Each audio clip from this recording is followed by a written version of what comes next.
So hello and welcome to my video. आज हम करने वाले हैं जिस रिएक्शन को, उसका नाम है हाइड्रोपोरेशन ऑक्सीडेशन ऑफ एल्कीन्स। देखो, ये रिएक्शन दो चीज़ों का मिक्सचर है, दो स्टेप्स का मिक्सचर है। पहला है हाइड्रोपोरेशन एंड दूसरा है ऑक्सीडेशन। तो हाइड्रोपोरेशन कैसे होती है? यहाँ पर हम ना एल्कीन लेते हैं कोई भी, और उस एल्कीन को एल्कोहल में कन्वर्ट करते हैं हाइड्रोपोरेशन और ऑक्सीडेशन की हेल्प से। तो सबसे पहले हाइड्रोपोरेशन क्या है? देखो, यहाँ पर हमारे पास डाइबोरेन है। डाइबोरेन यानी कि एक मोनोमर, दो मोनोमर यूनिट है हमारी बोरेन की, और ये जो बोरेन होता है इसके पास इलेक्ट्रॉन की कमी होती है, यानी ये एज अ लुईस एसिड काम करता है। इथाइलिन जब इसके साथ रिएक्ट करता है तो ये इथाइल बोरेन बनाता है। इथाइल बोरेन कैसे बनाता है वो हम इसके मैकेनिज्म में देखेंगे। उसके बाद एक और एल्कीन इसके साथ रिएक्ट करता है और वो बनाता है डाई इथाइल बोरेन। फिर एक और एल्कीन इसी तरह से रिएक्ट करेगा और ये ट्राई इथाइल बोरेन बनाएगा।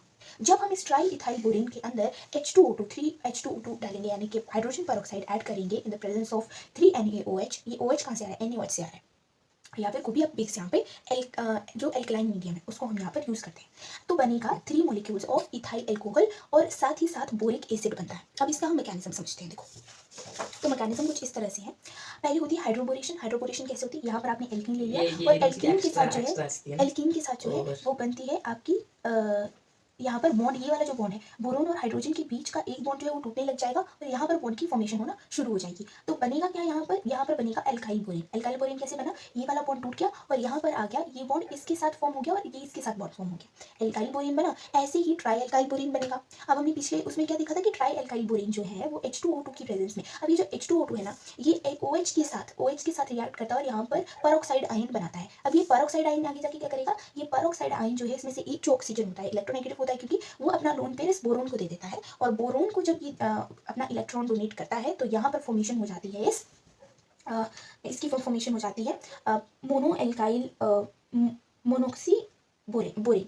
इसका नाम मैं शायद गलत ले रही हूँ, लेट मी दिस। इसका नाम बनेगा आपका mono alkoxy di alkyl borane. Mono alkoxy di alkyl borane, इसको मैं यहाँ पे लिख लेती हूँ, mono alkoxy di alkyl borane. और ये जो mono alkoxy di alkyl borane है, फिर से इसमें H2 जो हम ऐड करेंगे और ये बन जाएगा di alkoxy mono alkyl borane.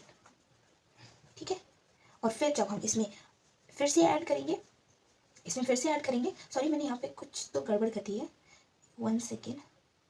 आपका ये वाला जो है ना, ये आपका mono alkoxy di alkyl borane है, और ये आपका di alkoxy mono alkyl borane है, और फिर ये आपका ट्राई एल्कोक्सी बोरेन है। और इसमें जब हम 3NaOH यानी कि एल्कालाइन और बेसिक मीडियम यहाँ पर प्रोवाइड करते हैं तो यहाँ पर एल्कोहल की फॉर्मेशन होगी और Na3BO3 बनेगा। तो ये हमारा रिएक्शन है। आई होप आपको समझ में आया होगा।